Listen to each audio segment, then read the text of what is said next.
My name is Wes Okeke, CEO of QBio. And QBio is a healthcare accelerator and collaborative platform that supports the development of new business opportunities between the US and China. And from this previous presentation or panel that we were blessed to watch and listen to, it's known that the market in China is fast growing. And so it's QBio's job and mission is to help bridge that gap between medtech, biotech type businesses and healthcare technologies that are looking to establish themselves in the Chinese market and learning how to do that safely and securely while still understanding the substantial growth opportunities their businesses could experience based on the large market demands within China. So yesterday we did a presentation. QBio had one of our what I call superhero mentors do a presentation on the regulatory process and a little bit of the differences between the FDA and the CDA, and then also the kind of the path. Today, Margaret is going to talk about the 5 keys to access the Chinese market. And then in a couple of days, on Thursday, we're going to have a panel of 3 of QBio's startup mentors who will talk on 3 different topics, but more so answer questions.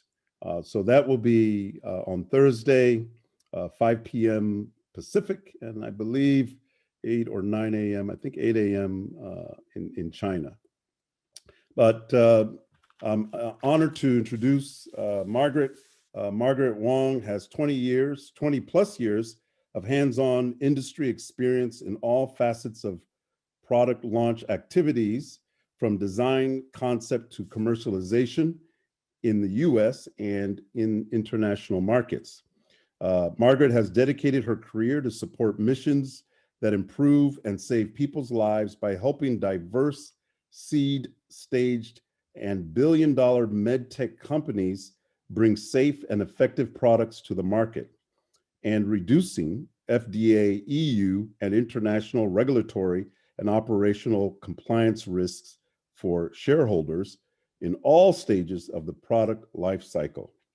Margaret brings a combination of business and executional acumen to help develop regulatory submission strategies that lead to least resistant paths to commercialization for companies positioning for funding, introducing new products for the first time, which we all know can be a challenge, or going through drastic transitions and aggressive growth. Again, Margaret Wong currently serves in many different capacities, but as the QBio CEO, I am grateful for Margaret's being on board as one of our startup business mentors at QBio. Today, Margaret will be again presenting the 5 keys to access the Chinese market, the China market. Her presentation will be roughly about 20 minutes, and then we'll have a few questions and answers to take place before the next group comes up. This event and inviting me to talk about the 5 keys to access the China medtech market. Please note that this is an overview and not a deep dive into each area of this presentation. With so many countries to market your product, why consider the China market? If you look at this chart, you see that China is the 2nd largest economy in the world. It's forecasted by BBC News December last year that China will likely overtake US to become the world's largest economy by 2028. It's predicted that China's economy will continue to grow at a rate of 5 to 6% in the next 7 to 8 years. There's no doubt that this is a huge market besides the US. As this map shows, China is the only major world economy to see growth in 2020. This gain was not easy. Like everyone else, due to COVID-19, China's GDP had declined 6.8% in the first quarter of 2020. But China's effort to contain COVID-19 and reopen its businesses have led to a continuous GDP rebound in the most difficult year.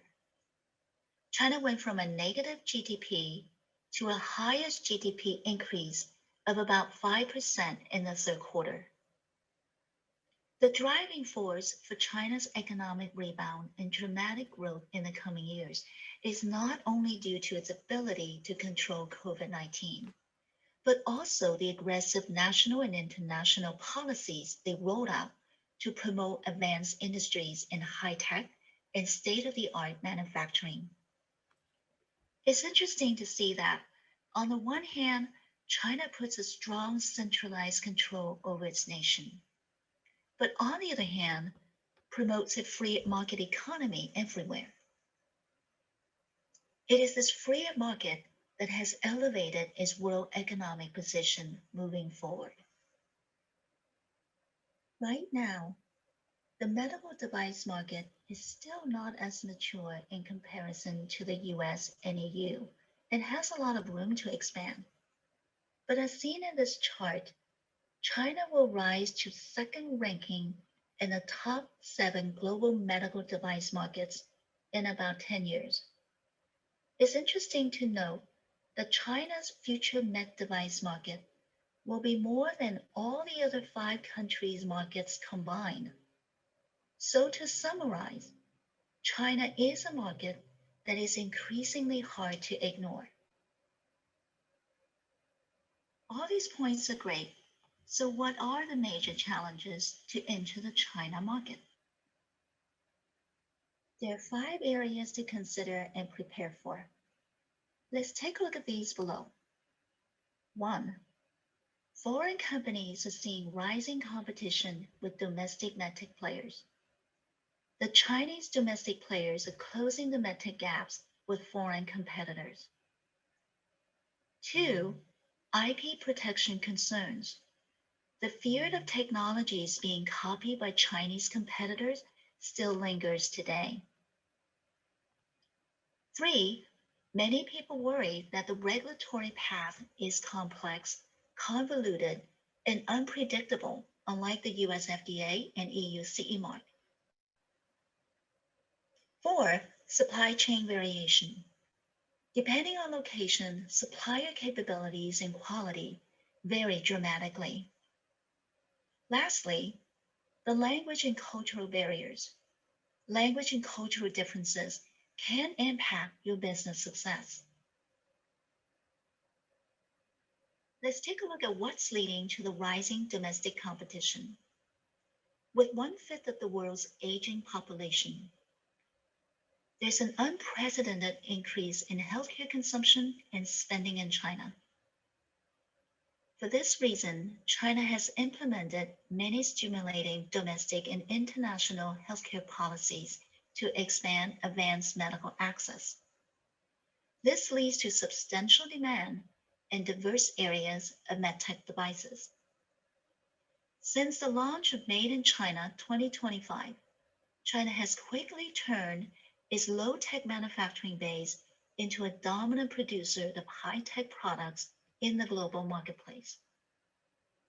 The perception that made in China products are inferior is changing in recent years. Seeing the need to care for a huge growing and aging population, China's move to reduce export and reliance on foreign import is a national objective that was actually planted many years ago and is now driving the focus on domestic market today than ever before. If we look at the chart on the left, it's interesting to see what over 100 Chinese executives said in a survey conducted more than 10 years ago. The survey was intended to assess what country these domestic companies will pursue for the next 3 years. Surprisingly, the result indicates the majority felt strongly about the China market back then. So the rise in domestic competition is expected and not new. The Made in China 2025 is China's 10-year plan to shift from a low-end manufacturing nation to becoming a high-end manufacturer. This goal goes back to the strong commitment to promote self-sufficiency and therefore leading to the growth of domestic competition in the global markets. MedTech is one of the many priority sectors in the Made in China plan. Contrary to perception, China's new economic strategy and domestically focused market does not mean shutting the door to foreign companies. High-end products and high-risk medical devices will still be imported. US, European, and Japanese brands are still much desired. China's commitment to improve people's livelihood and social progress is what driving the need to improve its business environment to bring more innovation to mainland. To achieve this, China's 2020 foreign investment law puts heavy focus on opening up and expanding the scope of protecting the rights and interests of foreign investors. These protections range from IP and fair competition in Chinese government contracts to providing broader market access. Moving forward, China will continue to eliminate invisible barriers and treat domestic and foreign enterprises equally in terms of financing and market access. So instead of moving out, there is a rising inflow of foreign investment in recent years. Foreign companies should take advantage of this opportunistic time to unlock the China market when the domestic competition is still manageable. So start engaging local partners, leverage the connection with marketing and distribution channel. This way, you can gain cost-effective product localization, organizational efficiency, and regulatory support and advantages. Let's look at the second key item to consider, IP protection. The agency that grants patents and trademarks in China is the China National Intellectual Property Administration. As many people may know, international property rights infringement is common in China. But what many people may not know is China's IP protection is actually less risky than many Western companies assume. The Chinese government has implemented significant IP reforms from court infrastructure to policies that fight counterfeits in recent years. Forced technology transfer is also not as widespread or consequential as many believe. From 2018 to 2019, to eliminate the bad rap about unfair competition in China, the government had reformed its IP court system to mitigate the discriminatory treatment of foreign IP and local courts. As the chart on the left shows, China has exceeded US when it comes to IP applications in 2019. This is contrary to the myth that no one really wants to apply IP in China. China achieved this position by providing more optimal policies than the developed countries. For example, business methods are easier to patent in China than in the US and EU. Certain biotech and software not patentable in the US are patentable in China. The time to grant patents in China is also faster in comparison to US and EU. The patent examination also shows high quality in China comparable to US and EU.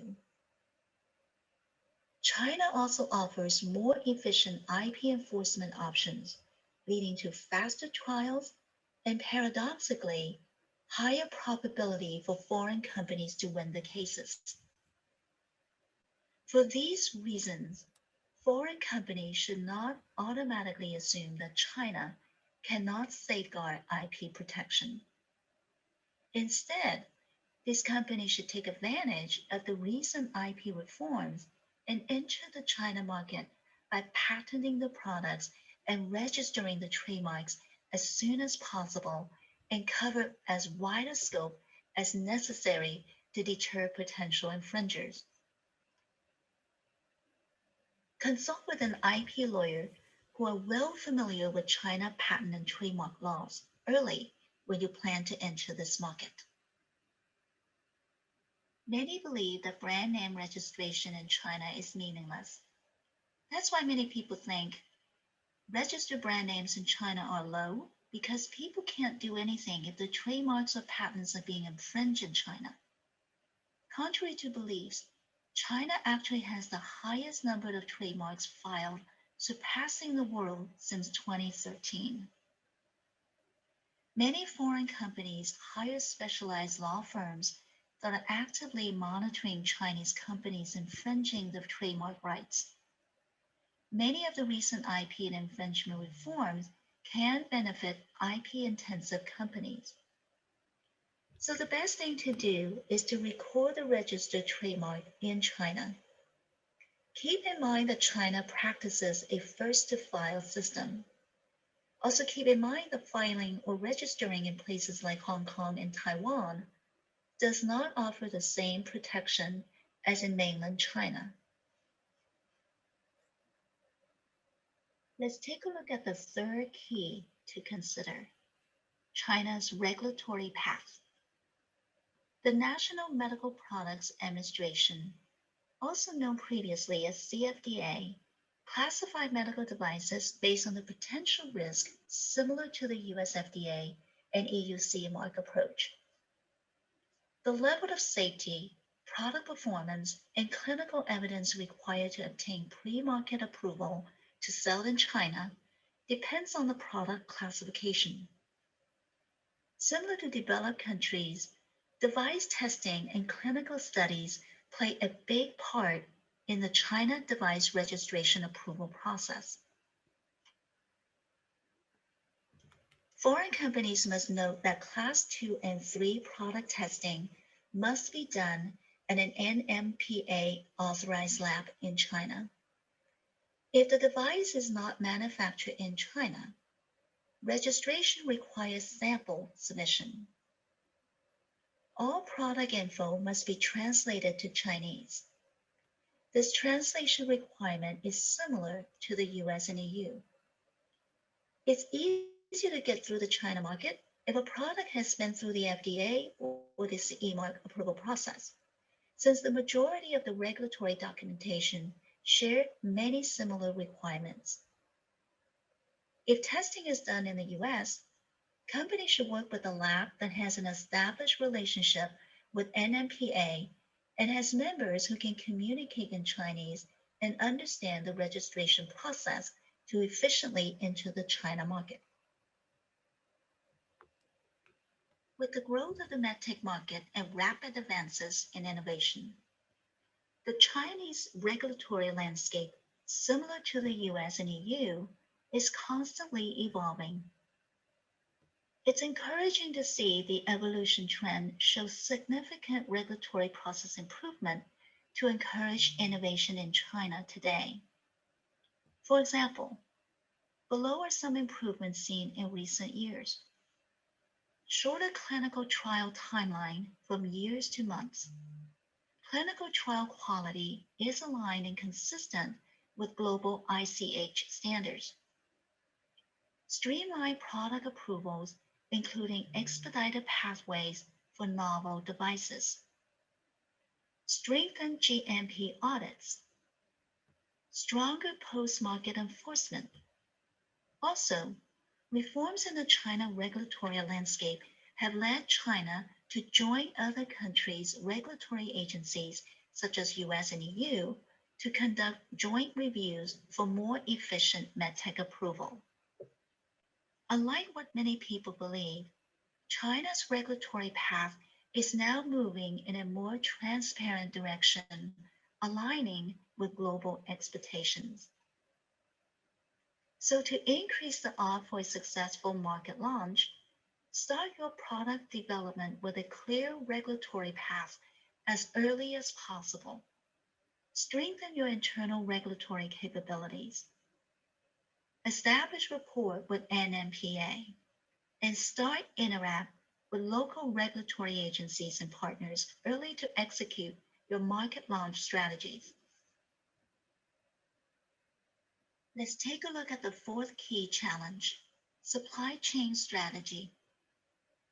Although supply chain is dynamic and diverse with a relatively young commercial environment, China's aggressive, innovation-driven economic reform has promoted improved conditions to encourage foreign investment. China offers comprehensive supply chain network, entrepreneurial incentive parks, and government-subsidized contract manufacturing to attract doing business in China. The latest China GMP regulations stipulate more frequent and stringent GMP inspections, which are aimed to enforce post-market compliance at the local level. So to succeed in China, foreign companies should put a robust supplier qualification process in place before placing the first order. Also, invest time and resources to ensure quality, cost, and delivery meet your expectations.